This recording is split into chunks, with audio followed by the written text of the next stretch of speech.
জয়গুরু, সুপ্রভাত, হরি ওম। ওম অখণ্ড সংহিতা বা অখণ্ড মণ্ডলেশ্বর শ্রী শ্রীমৎ স্বামী স্বরূপানন্দ পরমহংসদেবের অমৃতময় উপদেশবাণী ঊনবিংশ খণ্ড। পুত্রকন্যার স্বভাব।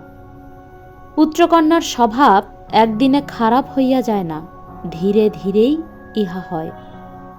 গোড়াতেই পিতামাতার সতর্কতা থাকিলে পুত্রকন্যা সহজে খারাপ হইতে পারে না।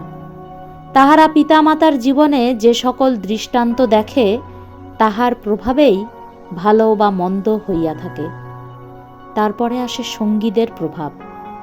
তাহারা যাহাতে কুসঙ্গীর সঙ্গ না করিতে পারে তাহার জন্য পিতামাতারই সতর্ক থাকা উচিত। আস্তে আস্তে যেমন তাহারা খারাপ হয়, তেমন আবার আস্তে আস্তেই তাহারা ভালোর পথে আসিবে।